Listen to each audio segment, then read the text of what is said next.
Anyway. Every song it works for every song. Every song. It works for every song. Anyway, move your body. All right, so that I can read the story that's behind you. So Ghana has been ranked 95th in the just released 2021 World Happiness Report. This indicates a drop by 30 places from the 65th position last year, 2020.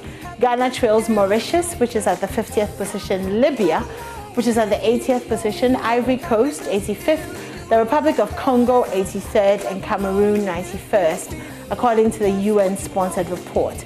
Neighboring Nigeria has also witnessed a significant drop in ranking following a fall by 57 places to rank 116th. They ranked 59th in the 2020 reports. Meanwhile, Finland has managed to retain the title of the happiest place on earth for a fourth year running, whereas Afghanistan is the world's unhappiest place at the 149th position.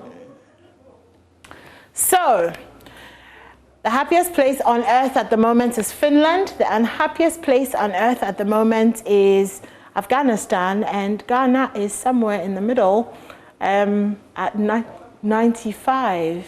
Yes, 95 anymore. And yeah. I'm just looking at the World Happiness Report, and it says, so the World Happiness Report focuses on the effects of COVID-19 and how people all over the world have fared. Now, our aim was twofold. First, to focus on the effects of COVID-19 on the structure and quality of people's lives. So they're telling us how they did it. And second, to describe and evaluate how governments all over the world have dealt with the pandemic. In particular, we tried to explain why some countries have done better and than others. So that's how they actually came about the report. And the report places us at 95th position in the world, dropping 30 places. Yeah, from 65. Yes. So it means that a country like Libya, they're happier. They're happier than we are. Yep. That's a challenge, isn't it? It is. Most importantly, though, I want to go to Finland. Why? They're number one. But I mean, it's interesting because I think that I believe that as a country we handled COVID well. If you look at the number of deaths associated with COVID-19, all the policies that government put in place, there should not be a position. Well, but we'll come back to it. But some of you have been sharing your views on this particular issue, whether you're happy or not and how it feels.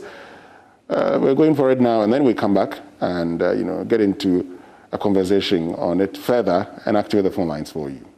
The woman say, okay, answer nipa when Nibedia a yosikasem or financials ya when niji. That's uniska, or peso koju and Nicres canning honadi aquaji. Timimi who say, or mine and Casaya Becano cry, Yawachi. They say no master, or Massa covered be boom dear best. They say, said no my corner. Me to me, me bed you my beer, my bedroom from Monday to Nay and Torre. To bed met Macquajimini. Tia Nidiana de Oppo, but over cash because I can't be any ho. Mimi who say, I watch it and I'm into many near ye conformano.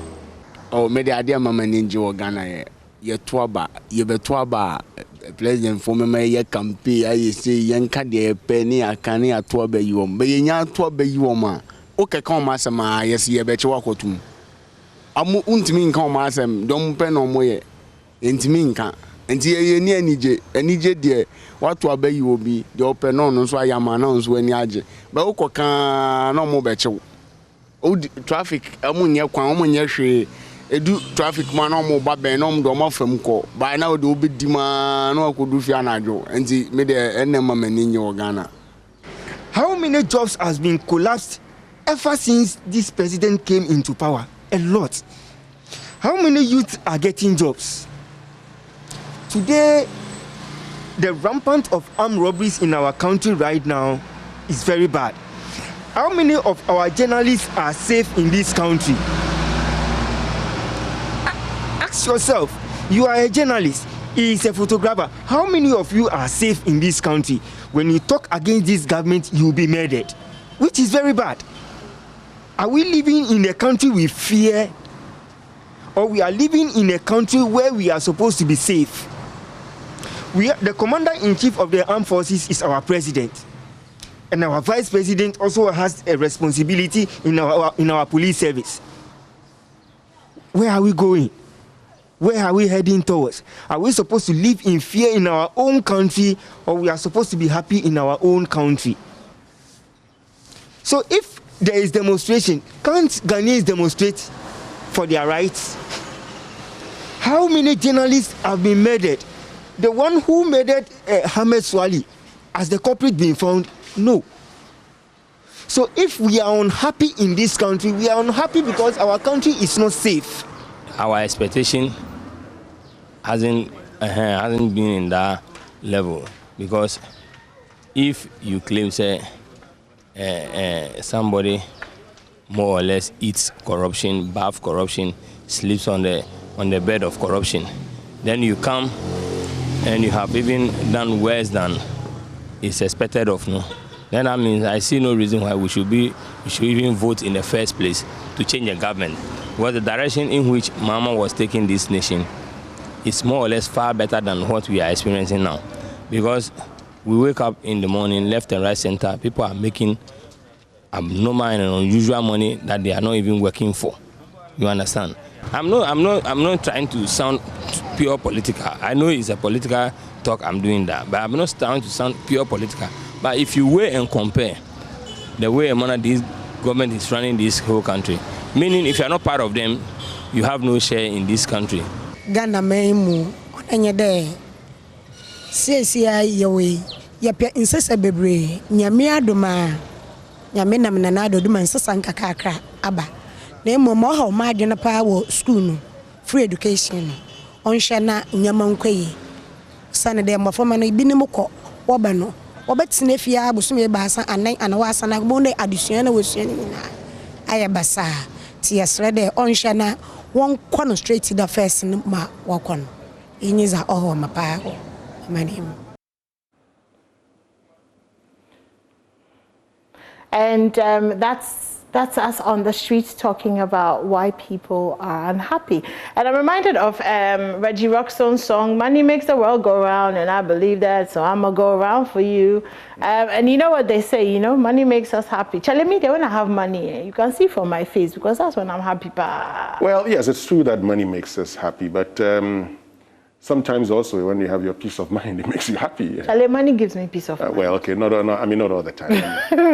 All the time. Money won't give. All the it doesn't always time. give you peace of mind, because you know, there are times that you have money, but there's not everything that money can buy. You've read the famous "L'argent ne fait pas bonheur." What can money not buy? Money cannot buy happiness in some instances. Like? Well, like you're sick, and there's no cure for your sickness. In that case, no matter how much money you have, that's a bit extreme. It's not extreme. So I'm just giving you an example. You asked for example. We are talking about right now where we are. I think now, person. Well, you have been told, for instance, that even if you have money under the circumstances in this country, COVID-19 vaccines, you won't get some. We have money to buy, vaccines, don't we? But we have to depend on the UN facility to get us, because India has decided, for instance... I mean, if you want to go the long route, if you have money, you can pay somebody who has like a British passport, become a British, go to London and then get the vaccine. Okay, well, if you're not... Well, if you have money, so there's a if you have money and you don't get the visa too, it becomes another problem.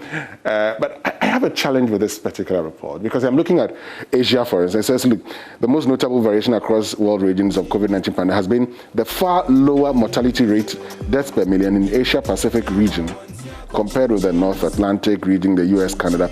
But for us also, we've had a low mortality rate when it comes to COVID-19. But why aren't we happy? Exactly. So, I mean, I'm looking at the methodology and the criteria used, and I say we should be doing better. In terms of happiness? Happiness, because if you look at how we responded to COVID, so this year, a lot of it has been on how countries responded to COVID-19. And we responded to COVID-19, providing hot meals, doing all these things. People lost their jobs. They did, that's true. People were true. not buying. Remember when we told there were 42,000 job losses. Yeah, remember when we went on lockdown, people couldn't sell. I remember the women in my area, those who I buy the face masks from, and, my soap and my cosmetics and stuff, they had to close down, you know, when we were on lockdown. So they couldn't sell. You know, those who sell wache and stuff, they couldn't sell. Things were difficult for them. So even though the government provided, and, you know, we said we were giving out money with NBSSI and all of that, a lot of people, you know, did struggle, you know. So I can understand why maybe people were not as happy. You know, a lot of people have not also been able to do things that they love to do. People have not been able to travel. People have not been able to go on holiday. George Addo, for example, talks about how COVID prevented him last year from, you know, being able to go and do the football. You know, he would usually travel and go to Manchester and all of that, do his football stuff. He wasn't able to do that. We weren't able to do conferences. Even people like you and I, who usually would do, you know, you know, by hosting seminars and getting our gigs from emceeing and stuff, weren't able to do that. No, that's what we were not able to do. I mean, it was exactly. It was just this year that you know, a bit of the it's picking up a little it's picking bit. up Exactly. the Papa movements, what you call the galamsey. So definitely it has affected us. So I can understand, you know, why why people would be sad. So, but let me pick a few of your social media messages. Javier Clanam says, how can we be happy on an empty belly? How can we be happy when the cost of living is ever skyrocketing? How can we be happy when the only time our laws work is when the ordinary Ghanaian is at fault? Saibu Sahadatu said, no, the economy is making us sad. 3 square meals a day is very difficult for majority of us.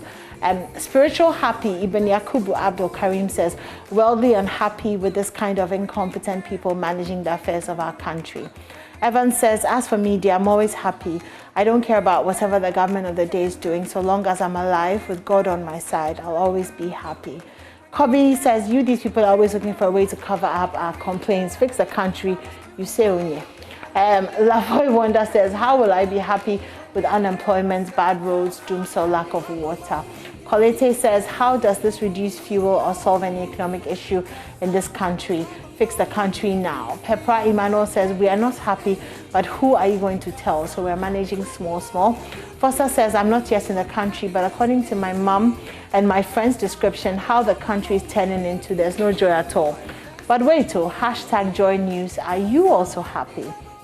Hector says, we're not happy as a nation. It's affecting our productivity and service attitude. We need to do something about it. Wasila says, I wonder which country took the last position. Afghanistan took the last position. They might be suffering, Papa. Ajay says, happy for where? Ghana. Ifya Konedu says, I'm not happy. Elik Bilim says, how do you expect us to be happy when they refuse to fix the country? Bright Senna Mensa says, nobody noticed that Jesus talking to 5,000 people without a microphone and speakers was a miracle. We only focused on the bread and fish.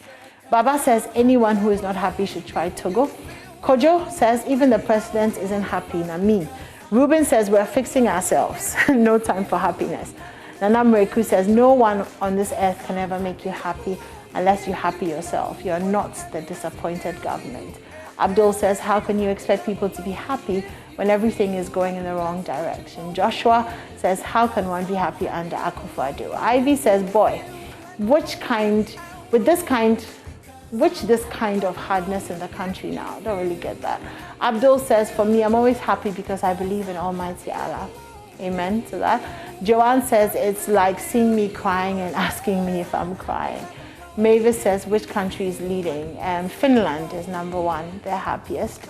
Francis says, no, I'm not. Qatari says, how can we be happy? Kwabna Safo says, how can you be happy when you receive a minimum wage of 11 cedis, 88 pesos per day? Atukwamna says, happy under this wicked government, fix the country now. Is that it? Do we have any more messages? Are we just going straight to Seth? Okay, I think we're going straight to Seth Asafu. Seth is a clinical psychologist and he joins us via Zoom. Okay, hello, good morning, Seth. Hello, good morning. Hi, Seth, good morning. Thank you for giving us your morning. Grateful that you could join us. How are you? I'm doing very well, thank you. Are you happy? Oh, yes, very happy. Oh, great. Okay. Well, is happiness even a reality? Is it something that we can aspire to, or is it just a myth in the first place? I mean, happiness exists as an emotion and also as a living experience. Well, you do look happy. Like your face just like is really lit up. And you've got me smiling because, I mean, you look, why are you happy? Like, by now, if eating some cake, be fine. I'm yet to eat the kinky, so I'll get even more happy afterwards. I see. Okay, well, let me hand you over to Winston. Winston, do you want to? Yes. So, Seth, I'm interested in, your description about happiness being emotional and sometimes within the physical, well-being. Let's start off with the emotional. What would constitute emotional happiness? Emotional, well, you see, as an emotion, we have very different emotions. And we know that emotions are controlled by specific pathways in the brain. So, for instance, chemically or neurochemically, we know that happiness is as a result of the increase of serotonin and dopamine in the brain. All right. Now, from the experience perspective, a lot of things within our environment can either push us to feel happy or otherwise. And I am careful to say otherwise because there are a range of other emotions. Now, even within the emotion of happiness, you have surprise is a form of happiness. Contentment is a form of happiness. So we can look at it more as some form of spectrum. But at the end of the day, we normally look at happiness as a subjective measure of a person's well-being. Okay, it's a subjective measure of a person's well-being. That is to say, what makes one person happy might not necessarily make another person happy. Let's look at the subjective nature of a person's well-being. And I believe that in one of the, as part of the research you do, you would have come to a conclusion about how Ghanaians feel. If you look at this subjectively, how would you say Ghanaians feel when it comes to their well-being? I haven't conducted any research on Ghanaians, so I can't make any such pronouncements. But I can say that there are lots of frustrations from many social media posts and comments that people make. And these frustrations perhaps may not be an individual's fault. But however, we'll find a way, as humans, we have to find a way to make sense of it. Okay. Now, frustrations basically rob us of that feeling of happiness because it's like preventing you from getting to a certain goal you're looking for. And if collectively, we'll say that the human race has been affected significantly by COVID and all the secondary things that it comes with, which means more frustrations in the system. And therefore, it can make sense that happiness might be reduced. Great. Now, and talking about the reduction in happiness, you started by saying you're a very happy person this morning. And we had a previous conversation about the role that money plays in making one happy. Tell us the importance of money in the state of happiness. Okay. Well, you see, money in itself does not make one happy because happy is an intrinsic, it's a feeling, okay? It's an intrinsic feeling. Now, there are people who are extremely wealthy, but they are not happy because, one, perhaps they don't have the social relationships or they don't have people around them who will do anything for them. And that, therefore, interferes with their happiness, okay? Somebody is so wealthy, they are confused about how do I even use my money or how do I invest this, invest that? And those things bring about frustrations that makes it difficult for them to experience that emotion of happiness. Comes also from the point where people are extremely wealthy, they have lots of people around them. And these people, they might consider friends, but in entirety, they are not actually friends. So wealth has never been the measuring, tool for happiness. Neither is money. But it does bring a certain level of happiness. And in most cases, these kinds of happiness can be short-term and extrinsic. But true happiness is internal. It's a feeling you have, not because of something you have, but because of an experience or several experiences. Okay. So, for instance, if I am unhappy and I want to be happy, help us understand how we go about being happy from a state of unhappiness. Great. Now, first of all, let's understand one thing about the human mind, okay? Which is to say that the human mind is capable of actualizing many things that we think about. In fact, when we are frustrated, we tend to do a lot of what-if scenarios. And we tend to believe that things are static and things will never change. Okay? Now, when that happens, we live in today, or we are in today, but we live in tomorrow. So if perhaps I'm unable to pay my rent today and that's making me feel sad, okay, the tendency for me to start feeling and believing that I won't be able to pay it tomorrow starts to rob me today of the rent, which is not even due. And so when we are trying to help people to, for example, come out of very low moods, what we do first is to correct thinking patterns and make them recognize the little light in all the darkness. And to say, because there is little light, it means that we can move forward to get even brighter, more light, as it were. So there's a state of mind that has to do with happiness. Now, I also talked about an intrinsic value. So you generally find that as people accomplish their goals, there's a state of happiness that's created. So with lots of corporates that we worked with during COVID, one thing that we emphasized significantly was that change definitely brings frustrations. However, being able to start a new routine and being able to accomplish specific goals in those routines, whether it's daily or weekly or monthly, brings about an intrinsic feeling of I am moving forward, which in itself is happiness. Okay. And so, for instance, in COVID-19, during this pandemic, there's the fear of contracting COVID-19. And for those, who also contracted COVID-19, the pain associated with it alone would not make those persons happy? The fear of contracting COVID is real. And whether we like it or not, it puts us all in an alarm which would rob us of our happiness. But we must also understand that happiness operates on a spectrum. You can't always be happy. That'd be like you are stoned or you're on some drug that keeps you euphoric all the time. But the most important thing is being more days than not and more times than not happy or in a state of achieving your goals, etc. So when COVID started, yes, we had a significant fear of contracting COVID, and that robbed us of happiness. The lockdown even made it worse. Working from home and having to work in all these other situations made it difficult. Now let's fast forward and say that we've been able to get through this, and a lot of people are actually have been empowered. For example, like I say that now, I don't mind where I am in the world because I can teach wherever I am as a lecturer, which is good. In the past, it always had been a challenge for me. Now, that has added another level of happiness because I feel competent and I don't feel restricted. Okay. So it's me turning the situation to my advantage by looking at the little light within all of this. Great. So finally, let's look at what's your reaction to the report? Now, Ghana dropped 30 places from 65 to 95. I wouldn't be surprised.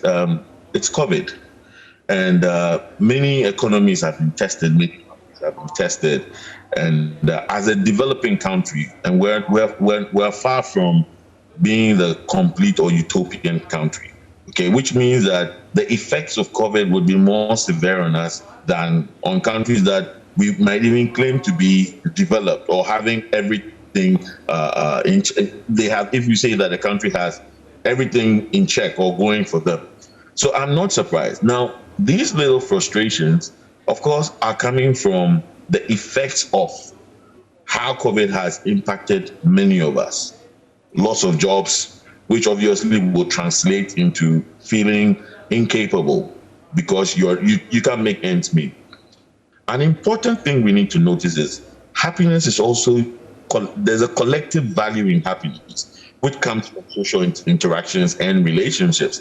So for many people who have been left to work virtually, that feeling, and that's why we say it's subjective.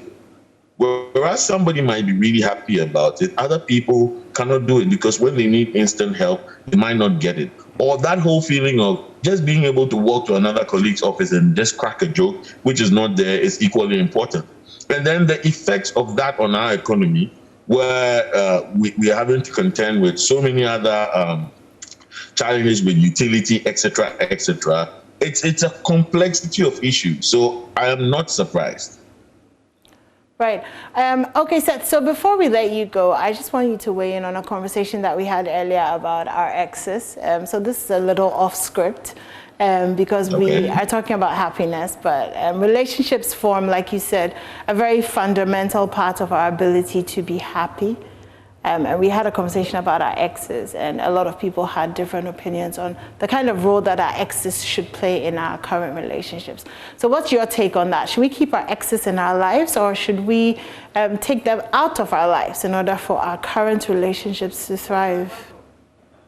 Well, I would say that it depends. There is no straightforward answer to this question.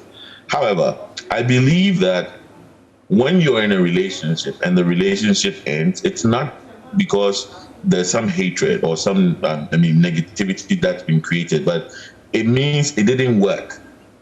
But the person does not cease to be human. And so I would throw a question back and say, if you found that your ex was dying, would you let the person die on the road? They've been knocked down by a car, they're in an accident. Would you let them die? If your answer is yes, then it means that you have gone through a lot of pain, and the pain is clouding your judgment of what should be humanly done.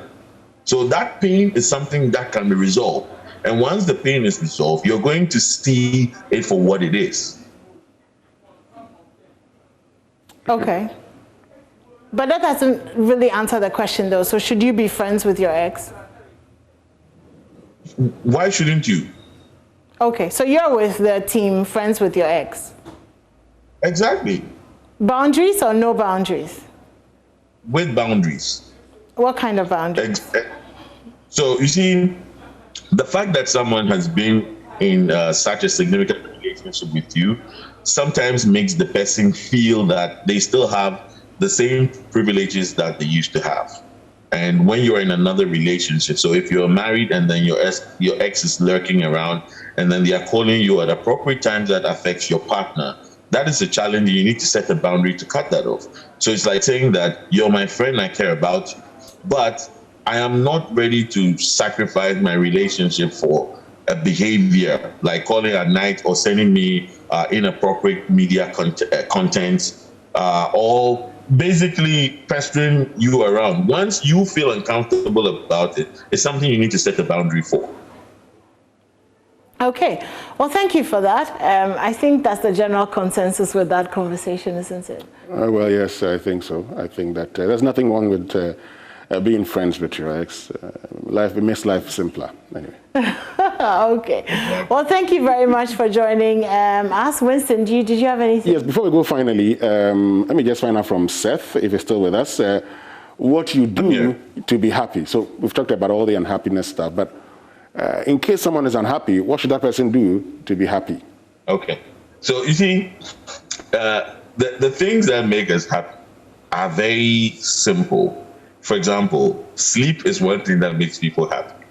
There's a biological basis for it. When you sleep or when you take a rest, there's a release of what we call the happy hormone or the bonding hormone, oxytocin, that is released. And that is one angle. Now, exercise is also an amazing resource for happiness. What it does is, as you start to work out, like even when you take a walk, you simply can't be thinking about your problems. And so you have a temporal window of feeling, even if it's neutral, just because you are not in that mood of fear or sadness or worry, it gives a subjective feeling of wellness. So what I normally tell people, there are simple things that we can do to get happy. Also, when we set realistic goals and we're able to achieve those goals, it gives us an intrinsic value. For example, for a long time, we've been reinforcing people, my parents to say, oh, when you get this grade, I'll give you this. When you get this grade, I'll give you this. It got to a point where I didn't need any incentive to want to perform because I'd now become happy with the fact that I was able to achieve maybe these grades or, walk to these milestones, that it just pushes you or propels you forward because you feel you are able to move or you are progressing. Okay. Thank you. So sleep, exercise, and achieving some realistic goals. Awesome. And of course, good food. Oh yes, and good food too. Of course, not the foods that give us. So you see, generally when you eat, okay, there's a release of dopamine, which makes you feel happy. So there's a hit there. However, sometimes people start to cope with eating, and that's problematic because then you'll start to overeat, and then it comes with its own set of complications. So eating a well-balanced diet obviously makes you happy. Just it's like brain fuel. So eat the right food, because you can have fuel that is good and you can have terrible fuel, but they all make the car move. But at some point, one will develop more complications. So generally, we'd encourage lots of greens, foods that, I mean, we'd limit the amount of processed foods or foods that are high in fats and sugars. So, yeah. Okay. Thank you very much. Well, thank you very much. I'll give you a call. I have a few things to talk about, so I will give you a call. I've collected your number from Echo. So looking forward to that. Okay. All right. Have a great day, and always keep smiling. We'll try. We'll try. Thank you very much, Seth, for joining us. I knew you were going to add the food bit. It's important. Food, of course. Food is very important. I know. Fufu and kinky and cuts. Well, kinky and some Joseph isn't bad at all. Oh, God. You're whetting my appetite. And Joseph in more ways than one is very important. Joseph in what? In more ways than one is very important. Very important. Very important. Yes. So there you have it. We've given you a few tips on how to be happy. If you're having a tough time, out there, get some sleep this weekend, get some exercise, eat well, spend time with the people you love, spend some time with your friends, your family, and take it easy on yourself. Don't be too hard on yourself. You know, we're all trying, so don't be too hard on yourself, and set some realistic goals and work hard to achieve them. Speaking of goals and achieving them, NSMQ, we're going to do that right after this.